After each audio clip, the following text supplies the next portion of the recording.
ጉድ ነው። ክፍል ሀብል ድራማን ክፍል 8ን ይዤላችሁ ቀርቤላችኋለሁ። እናንተም በላይ እየገባችሁ እስከ መጨረሻው ድረስ ተከታታዩ። እንግዲህ አሁን እዚህ ሀብል ድራማን ክፍል 8ን ይዤላችሁ የመጣው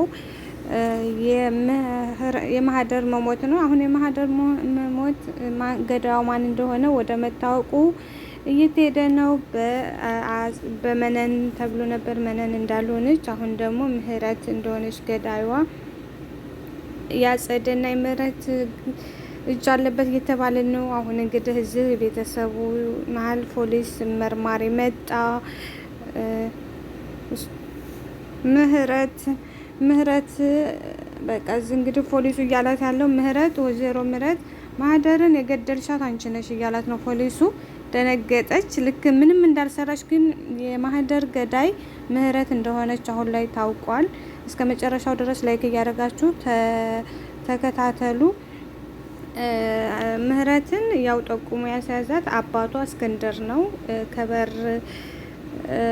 ከበር ኋላ ሆኖ ስታወራ እያንዳንዱን ሰምቶ ነበርና አባቷም የምህረት አባት የልጁን በቃ አላቃትም እንደ በዚህ ልክ ልጄ እንደዚህ ታደርጋለች እስከሚል ድረስ በጣም ደንግጦ ነበረ። አሁን እንግዲህ ወንጀሉን የፈጸሙት ምህረት ልጁ እንዲተባበራት እንትን ያለችው ልጅ ጋር እሱ ጋር እያወራች ነው። እሱ ደውሎ ብር ጭማሪ ካላክሽልኝ የጀመርነውን ስራ አበላሸዋለሁ ወይም አንቺ እንዳስገደልሻት እናገራታለሁ እያላት ነው ለማህደር። ይሄን ለምህረት ማህደርማ ሟቿ ናት። ለምህረት እያለ ይገኛል። አሁን ለምንድን ነው ብር የምትጠይቀኝ እያለችው፣ አንተ ማትረባ እንዴት ብር ትጠይቀኛለህ እያለችው ነው። አሁን ሁለቱ ገዳዮች የዱርየው ገዳዩ እና ምህረት እያወሩ ነው በስልክ ያሉት። ፖሊሱ መጣ። አባትየው ቀጥታ ደውሎ ልጁ የማህደር ገዳይ እንደሆነች ለፖሊስ ሰጠ። ፖሊሱ መጣ፣ በር ቆረቆረ፣ ምህረትን ይዞ ሄደ።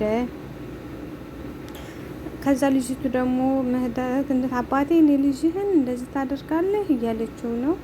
ከዚህ ውጭ በቃ በሩ ላይ ሆኖ እያንዳንዱ የምታወራትን ወሬዎች አባቷ እስክንድር ስለሰማ ማመን ሁሉ አቅቶት ራሱን መቆጣጠር አቅቶት እያዳመጠ ነበረ።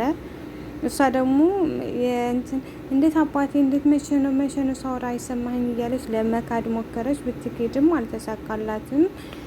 ምክንያቱም አባቷ ስለሰማት።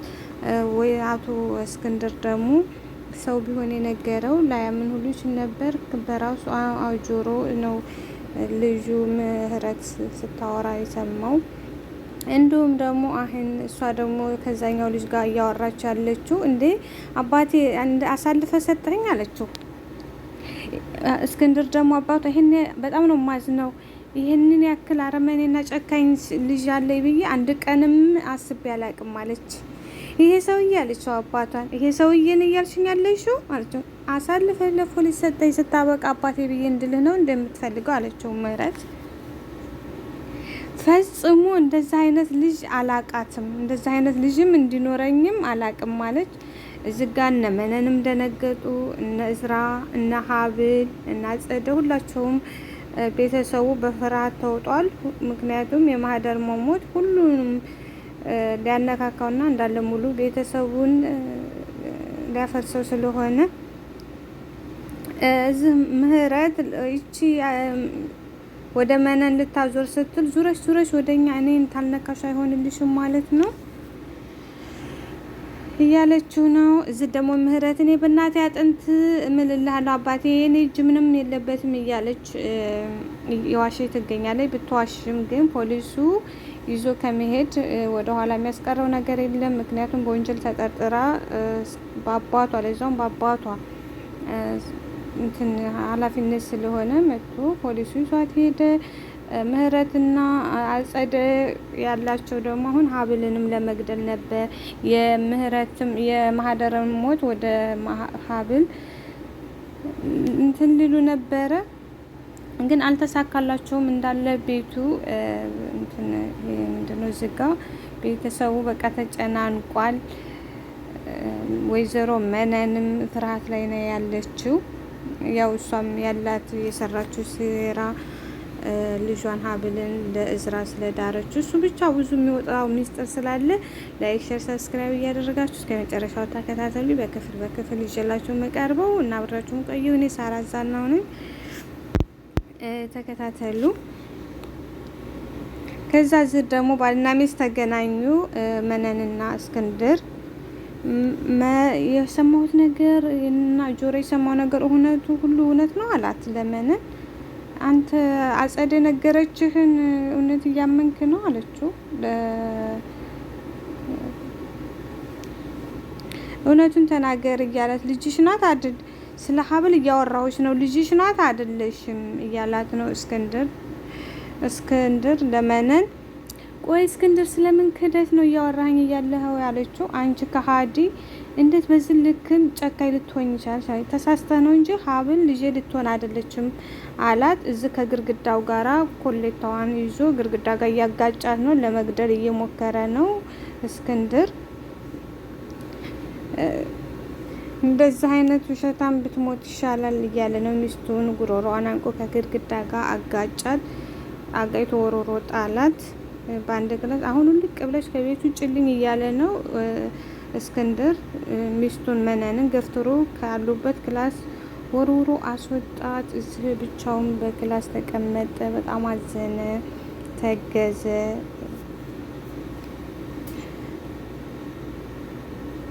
በቃ የነገረችው ልጁ የነገረችው ሁሉ በቃ በአሚሮ ውስጥ እየመጣበት እያሰበ እያዘነ ነው ያለው። ከሱ ሁሉም እየተጎዳም ያለው እስክንድር ነው።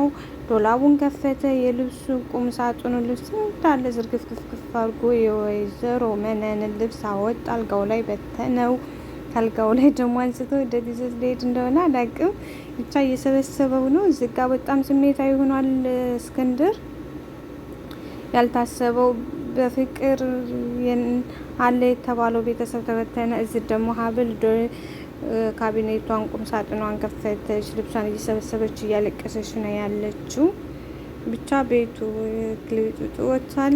እስከ መጨረሻው ምና ይሆናል። እዚህ ደግሞ እዝራ መጣ። እዝራን ስለዚህ ሁሉም ነገር እውነት ነበር ማለት ነው አላት ለሀብል። እዝራ እኔ እድሉን አጥቼ ነው እንጂ እውነቱ ሁሉ አልነግረህ ነበር አልኩት።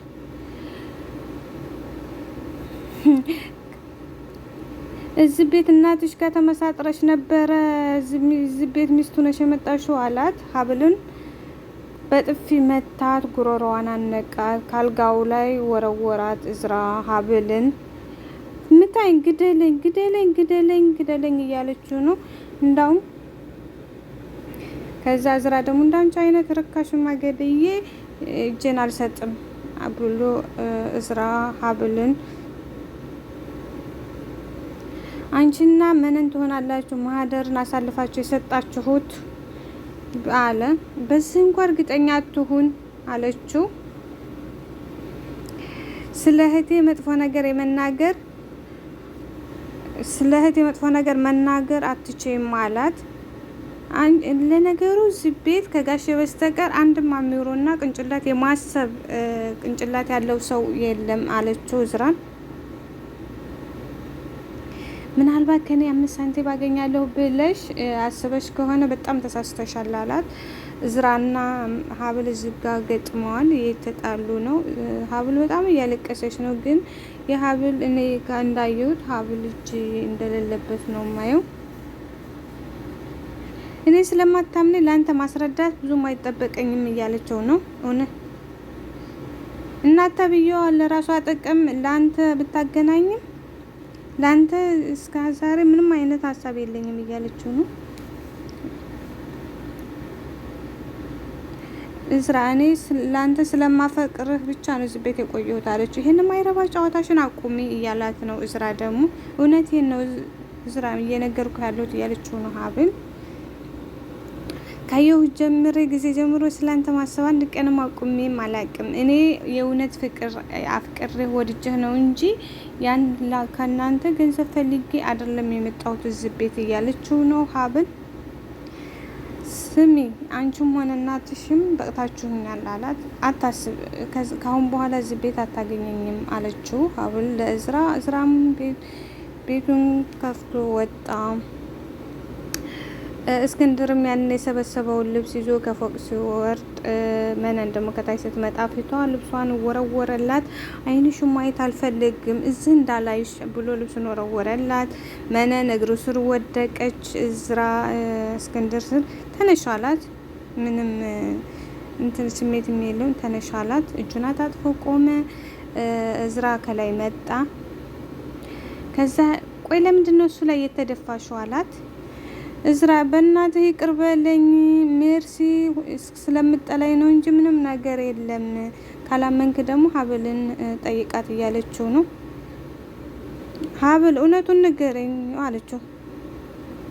እኔ እዚህ ቤት ያስገባሁሽ የእስክንድርን ሀብት ፈልጌው ነው አለ። ምን እያልሽ? በቃ እነዚህ ሰዎች ያሳዝኑሽ። ምስኪ በመጨረሻው ሰዓት እንኳን እውነቱን አውሪ እያለቻት ነው ሀብል ለመነን። ተሸፎነልኛል ብላ ያሰበቻት መነን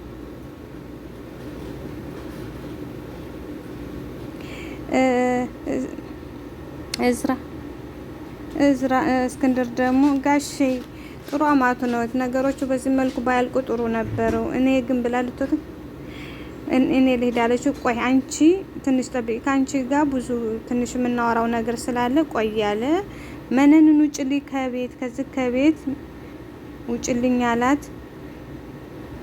እንደውም በሰላም ስላሰናበኩሽ ልታመሰግኘኝ ይገባሻል።